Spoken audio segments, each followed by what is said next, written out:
கர்த்தருடைய நாமம் மையப்படுவதாக. ஆண்டவரும் அருமை இரட்சகருமாகிய இயேசுவின் நாமத்தினாலே இந்த நாளுக்காக நான் தேவனை ஸ்தோத்தரிக்கிறேன். நாம் கண்ணு மணி ஜோமனுமா. பரிசுத்தமும் கிருபை நிறைந்த நல்ல ஆண்டவரே, நன்றியோடு உண்மை துதிக்கிறோமப்பா. ஆண்டவரே, இந்த நல்ல புதிய நாளுக்காக ஸ்தோத்திரம். எங்களை ஆசீர்வதியும், எங்களோடு கூட பேசுங்க. இயேசுவின் நாமத்தின் பிதாவே, ஆமென் ஆமென். கர்த்தருடைய நாமம் மையப்படுவதாக. எடுத்து வாசிப்போம். ஆதியாகமம் புஸ்தகம் 6ஆம் அதிகாரம், அதில் 8ஆம் வசனத்தை 9ஆம் வசனத்தை வாசிப்போம். 6, 8, 9 வாசிப்போம். ஆதியாகமம் 6, 8, 9. நோவாவுக்கோ கர்த்தருடைய கண்களில் கிருபை கிடைத்தது. நோவாவின் வம்ச வரலாறு. நோவா தன் காலத்தில் இருந்தவர்களுக்குள்ளே நீதிமானும் உத்தமனுமாய் இருந்தான். நோவாவோ தேவனோடு சஞ்சரித்து கொண்டிருந்தான். அருமையான தேவனுடைய பிள்ளைகளே, இந்த நோவா பற்றி உங்களுக்கு எல்லாருக்கும் தெரிந்த ஒரு சம்பவம் தான். ஆனால் அந்த பாருங்கள், நோவா பார்த்தீங்கன்னா அவன் இருந்த நாட்கள் பயங்கர கொடூரமான நாட்களாய் காணப்பட்டன. ஆனாலும் தேவன் பார்த்தீங்கன்னா அந்த நோவாவை பார்த்து சொன்னால், நான் என்ன பண்ண, பூமியெல்லாம் அழிக்க போகிறேன், நீ உனக்கு ஒரு பேழையை உண்டு பண்ணிக்கொள் என்று சொல்லி நோவாவோட ஆண்டவர் பேசினார். இந்த நாளை கூட ஆண்டவராக இயேசு இந்த பூமியை நியாயந்திருக்கும்படி இந்த பூமிக்கு இயேசு ராஜாதி ராஜா சீக்கிரமாய் வரப்போகிறான். நோவா பார்த்தீங்கன்னா அவன் பயங்கரமான அவன் போராட்டத்தின் மத்தியிலையும் பாவ கொடூரம் நிறைந்த அந்த பூமியில் வாழ்ந்தாலும் கூட அவன் எப்படி வாழ்ந்தானா, நீதிமானாய் வாழ்ந்தான். அருமையான தேவ பிள்ளைகளே, நாம் இருக்கிற இடங்கள், நம்ம வேலை செய்கிற இடங்கள், எல்லா இடங்களும் எப்படியா இருந்தாலும், ஆனால் நீங்களும் நானும் நம்ம என்ன பண்ணுமா, தேவனுக்காக நாம் பரிசுத்தமாய் வாழ வேண்டும். அப்பொழுதுதான் கிருபை நாம் தக்க வைத்து கொள்ள வேண்டும். ஆண்டவர் சொல்றாரு, நோவாவுக்கோ கர்த்தருடைய கண்களிலே கிருபை கிடைத்தது. அதில் நீங்கள் வாசிங்கன்னா 6ஆம் அதிகாரம், ஆதியாகமம் 6ஆம் அதிகாரம் 11, 12 வரை வாசிப்போமே. ஆதியாகமம் 6, 11, 12. பூமியானது தேவனுக்கு முன்பாக சீர்கெட்டதாக இருந்தது. பூமி கொடுமையினால் நிறைந்திருந்தது. தேவன் பூமியை பார்த்தார், இதோ அது சீர்கெட்டதாக இருந்தது. அருமையான தேவ பிள்ளைகளே, இன்றைக்கு சீர்கெட்டு போய் கிடக்கிற உலகங்கள், நம்மை சுற்றி இருக்கிற பயங்கரமான போராட்டத்தில் வாழ்ந்து சீர்கெட்டு போன இடங்களில் கூட, ஆனாலும் நாம் சீர்படுத்த வேண்டும். நாம் சீராக தேவனுக்கு முன்பாக ஓட வேண்டும்.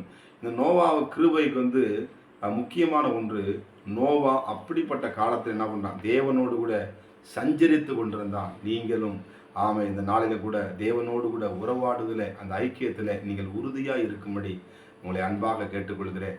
அவனுடைய உறவிலே நீங்கள் சரியாக இருக்க வேண்டும். நம்ம எவ்வளோ வேலை பிஸியாக இருந்தாலும் சரி, நம்ம எவ்வளோ வேலை இருந்தாலும் சரி, தேவனுக்கென்று நம் நேரத்தை ஒதுக்க வேண்டும். அப்பொழுதுதான் நம்முடைய எப்படி நம்ம கண்ணாடிக்கு முன்பதாக இருந்து நம்ம பார்க்கும் பொழுது, நம்ம தலையை செய்யும் பொழுது, பவுடர் அடிக்கும் பொழுது, சோத்திரம் எந்த கலைப்பார்களும் பார்த்து நம்ம கரெக்டாக க்ளீன் பண்ணி சரி பண்ணுறோம். அதே மாதிரி நம்முடைய வாழ்க்கையும் சரியாய் நாம் பார்த்து கொள்ள வேண்டும். நாம் தேவனுடைய கிருபைக்குள்ளே நாம் வாழ வேண்டும். பாவம் நிறைந்த உலகத்தில் வாழ்கிற நாம் பரிசுத்தமாய் தேவனுக்கென்று நற்கந்தங்களாக செயல்பட வேண்டும்.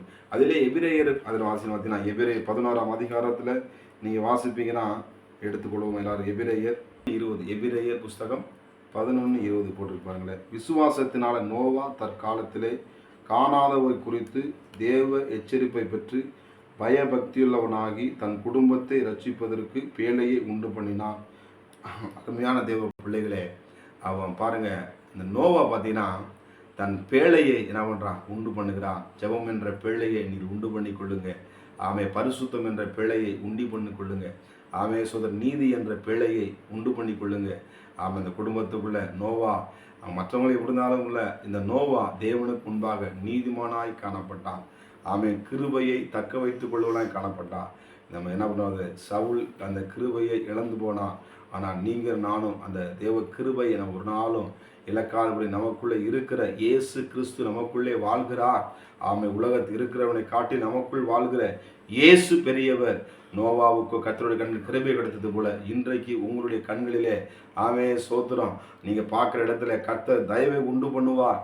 நீங்கள் பார்க்குற மனிதர் தயவை உண்டு பண்ணுவார். கர்த்தருடைய தயவு உங்களுக்கு முதல் உண்டாகும். 2வது மனிதனுடைய தயவு உங்களுக்கு உண்டாகும்.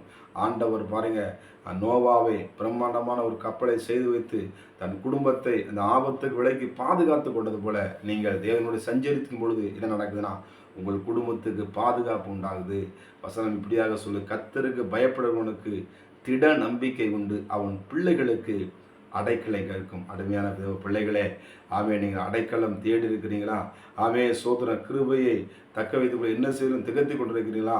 இது கடைசி காலம். இயேசு ராஜா இந்த பூமியை நியாயந்திருக்க சீக்கிரம் வரப்போகிறார். அவர் சொல்லப்பட்ட எல்லா அடையாளங்களும் நிறைவேறி கொண்டிருக்கிறது.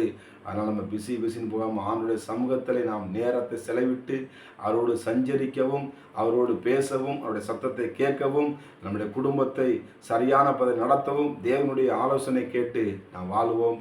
கர்த்தருடைய கிருபையை ஆமை பற்றி கொண்டு ஓடுவோம். கர்த்தர் உங்களை ஆசீர்வதிப்பாராக. கண்ணுடைய ஜெபம் பண்ணுமா? பரிசுத்தமும் கிருபை நிறைந்த நல்ல ஆண்டவரே, ஸ்தோத்தரிக்கப்பட்ட நல்ல இந்த பகல் வேளையிலும் கூட நன்றி செலுத்துகிறோம். நோவாவுக்கோ கர்த்தருடைய கண்களிலே கிருபை கிடைத்தது போல உடைய பிள்ளைகளுடைய வாழ்க்கையிலே தகப்பனை கிருபைகளை தந்து ஆண்டவரே நடத்த வேண்டும் என்று செபிக்கிறேனப்பா. என் கிருபை உனக்கு போதும், உன் பலவீனத்தின் பிறன் பூரணமாய் விளங்கும் என்று சொன்னீங்களே. ஆண்டவரே, நோவாவுக்கு ஆண்டவரை பேழையை உண்டு பண்ணின போல ஆண்டவரே உடைய பிள்ளைகள் ஜெபம் என்ற பேழையை உண்டு பண்ணி கொள்ளட்டும் அப்பா. வருகிற அழிவுக்கு விலக்கி உடைய பிள்ளைகளை பாதுகாத்து கொள்ளுவீராக. உடைய கிருபை பிள்ளைகளோடு இருக்க முடியாது செபித்து உடைய ஊழியக்காரனை வாழ்த்தி உடைய பிள்ளைகளை ஆசீர்வதிக்கிறேன் ஆண்டவரே. கர்த்தர் பெரிய காரியங்களை செய்வீராக. நீ அப்படியாய் செய்யப்படுவதற்காக நன்றி செலுத்துகிறேன் ஆண்டவரே. ஆண்டவரே அப்பா, நீ பெரிய காரியங்களை செய்வீராக. இயேசுவின் நாமத்தின் ஜெபிக்கிற நல்ல பிதாவே, ஆமென், ஆமென். God bless you. கர்த்தர் உங்களை ஆசீர்வதிப்பாராக.